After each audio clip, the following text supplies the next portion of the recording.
Kira-kira akan berpengaruh nggak ya pemecatan PDIP ini terhadap Kongres tahun depan ini? Justru itu, Pram. Justru karena mau Kongres, ada dugaan intervensi Jokowi untuk Kongres nanti. Jadi ada upaya untuk menggeser orang-orang yang menentang Jokowi di internal PDIP. Kan kita tahu semua bahwa internal PDIP itu sebetulnya terbelah, gitu kan? Betul. Terbelah soal sikap terhadap Jokowi.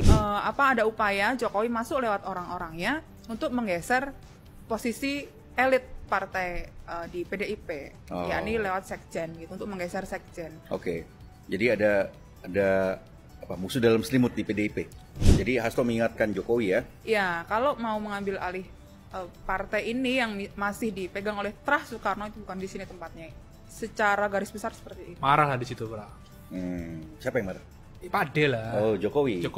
Jokowi bakal jatuhkan sekjen dan gembosi PDIP. Emang bisa? Guys, banyak isu yang beredar di media sosial setelah konflik antara Jokowi dan PDIP terus memanas. Salah satunya isu kalau Jokowi itu bakal gembosi PDIP dan jatuhkan sekjen Hasto, guys. Wah, emang bisa ya PDIP diobok-obok? Isu ini muncul setelah ketua DPP PDIP, yaitu Deddy Sitorus, jawab pertanyaan wartawan. Deddy tuh bilang kalau isu itu nggak bisa dibantah. Artinya, emang ada indikasi. Deddy juga ungkap kalau Megawati sebelumnya ingetin kader jangan main dua kaki buat hancurin PDIP dan wajib siaga. Menurut kalian, emang bisa ya guys PDIP diobok-obok? Bukannya PDIP termasuk solid? Sahabat SC, akhirnya PDIP mengaku meminta maaf atas dosa-dosanya menghadirkan Joko Widodo ke panggung politik nasional. Pemilu legislatif, bahkan terakhir dalam pilkada, pengerahan kekuasaan, intimidasi, mobilisasi aparat hukum, mobilisasi ASN, kepala desa, dan sebagainya masih terus berlangsung.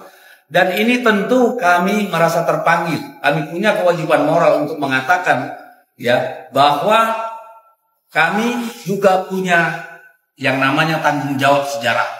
Bahwa Jokowi dan keluarganya, dalam hal ini anak dan mantunya, masuk dalam dunia politik melalui PDI Perjuangan. Saya pribadi sudah berkali-kali di media menyampaikan bahwa ya memang dia lahir dari PDI Perjuangan. Tetapi 1 tahun terakhir pengelolaan kekuasaan dilakukan bukan sama sekali tabiat PDI Perjuangan. Dan Ibu Puan sendiri sudah pernah secara langsung dalam Rakernas tahun lalu itu menyampaikan permohonan maaf karena melahirkan kader yang kemudian mengangkangi yang namanya konstitusi. Dan itu menjadi salah satu butir dari pernyataan di dalam Rakernas.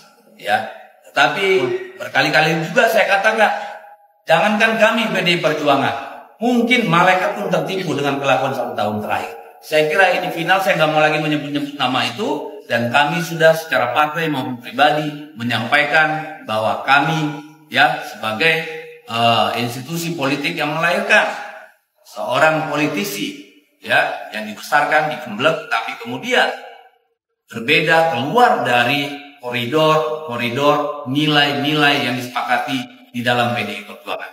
Itu konteksnya. Saya kira itu aja. Pak, pernyataan Pak Jokowi kemarin setelah dipecat sepenggalkan ke soal biar waktu yang membuktikan. Iya. Sangat bukan ditangkap oleh PDI. Kami menangkapnya begini, kalau biar waktu yang membuktikan, waktu sudah membuktikan beliau bukan orang yang loyal terhadap prinsip, nilai, etika, dan moral. Bahkan terhadap konstitusi. Kita tahu beliau 17 kali turun ke Jawa Timur, ke Jawa Tengah selama proses Pilpres. Ya, satu hal yang sebenarnya bisa dikatakan oleh para intelektual akademisi pemilu sebagai bentuk politik gentong babi, pork barrel politics. Ya, jadi itu saya kira sudah cukup jelas. Ya, itu ya. Ini yang kita tunggu-tunggu selama ini. Telat, ya telat. Harusnya dari jauh-jauh hari. Ketika Jokowi belum cawe-cawe, belum merusak Indonesia sebegitu parahnya. Tapi saya masih punya keyakinan lebih baik telat daripada tidak sama sekali. Maka ini yang mau kita bahas di pagi hari ini. Mari kita berdiskusi, sampaikan pendapat Bapak Ibu semua, sahabat SC. Apa yang harus dilakukan oleh PDIP kalau sudah mengakui atas kesalahannya, atas dosa-dosanya, telah menghadirkan Joko Widodo. kita akan bahas. Kehadiran Jokowi adalah dosa partai kami. Ya, elit PDIP akhirnya mengaku. Kita akan simak, ini kejadiannya kemarin ya, di acara bersama Akbar Faisal. Coba kita simak. Elit PDIP minta maaf, _2. Kehadiran Jokowi di panggung politik itu dosa kami. Itu satu hal bisa dikatakan sebagai kebijaksanaan yang luar biasa. Karena mengaku salah itu sulit loh. Jarang loh ada orang bisa mengaku salah. Tapi di sisi lain kita juga harus fair melihat bahwa ini adalah sebuah partai politik yang kerjanya adalah terus-menerus berharap simpati dari rakyat. Jadi PDIP jelang 2029 ini sedang mengkonsolidasi ulang, sedang meriset partainya untuk tetap mendapatkan simpatik meskipun sudah tidak bersama-sama lagi dengan Jokowi. Maka dia harus mengambil posisi yang diametral, dia harus mengambil posisi yang berseberangan, dengan itu berharap kemudian rakyat ada di belakang PDIP. Gitu kali ya. Coba kita simak dulu. Ketua DPP PDIP, Deddy Sitorus, menyampaikan permintaan maaf, mungkin ini permintaan maaf maksudnya, telah menghadirkan Joko Widodo alias Jokowi di panggung politik di Indonesia. Deddy mengakui kehadiran Jokowi sebagai dosa partainya. Meski begitu, dia menegaskan bahwa PDIP tak sepenuhnya berdosa dengan semua yang telah dilakukan Jokowi. Kalau tak sepenuhnya, ya memang iya, karena yang memilih Jokowi bukan hanya dari PDIP, ya. 2 kali sebagai presiden, sekali sebagai gubernur, 2 kali sebagai wali kota Solo. Tapi juga dari partai lain, bahkan mungkin yang tidak berpartai. Terus terangnya, mohon maaflah, Jokowi hadir dalam panggung politik itu dosa kita. Nah, tapi oleh CNN dalam kurung kami, ya iyalah kita, siapa lu? Kita bukan PDIP, tapi maksud dia kami. Tapi kan kita nggak bisa, tapi kan kita nggak dosa dengan kelakuannya semua kan, kata Deddy dalam rilis survei Nagara Institute dengan tema toleransi pemilih terhadap politik dinasti pada pemilu dan pilkada 2024 ya, dari Akbar Faisal. Deddy juga tak sependapat jika PDIP dianggap harus bertanggung jawab sepenuhnya atas semua tindakan yang dilakukan Jokowi. Dia mengaku juga tak menduga Jokowi yang dididik jadi kader justru merusak demokrasi di akhir masa jabatannya sebagai presiden. Nah, ini yang menarik nih. Jadi dalam versi PDIP, Jokowi itu baik-baik saja. 10 tahun sebagai wali kota baik-baik saja. Setengah periode sebagai gubernur Jakarta baik-baik saja. Periode 1 Jokowi baik-baik saja. Periode 2 sampai jelang akhir baik-baik saja. Dan kita melihat tidak seperti itu. Jelas sudah ada kesalahan dari awal. Indikatornya sudah sangat banyak. Artinya kebohongan SMK oleh PDIP nggak dianggap. Karena tempo hari di PDIP masih saja mengusung dia. Meskipun sudah terbukti berbohong. Kemudian yang lain-lainnya juga sama, yang 1.000 triliun di saku, ekonomi meroket, malah jadi tekor. Itu dan jadi persoalan buat PDIP. Yang jadi persoalan buat PDIP kan ketika Jokowi menginginkan 3 periode, menginginkan perpanjangan periode, menginginkan Gibran jadi wapres. Itu yang memang ditolak oleh PDIP.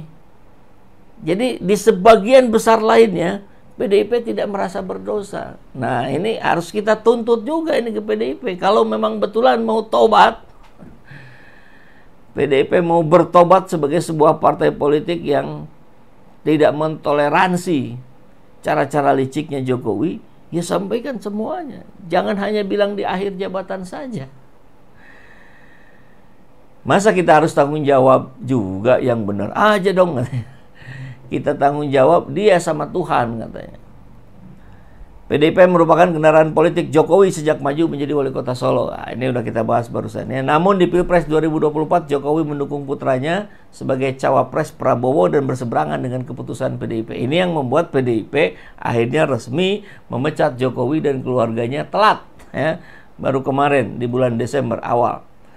Menurut Dedi, kerusakan demokrasi tidak adil jika menyalahkan rakyat. Ya iyalah, rakyat kan dididik oleh penguasa. Sebaliknya, dia menegaskan yang harus bertanggung jawab adalah elit politik dan partai. Nah, elit politik, jadi kan tidak bisa bertanggung jawab semuanya, tapi yang harus bertanggung jawab adalah elit politik dan partai. Ya termasuk PDIP.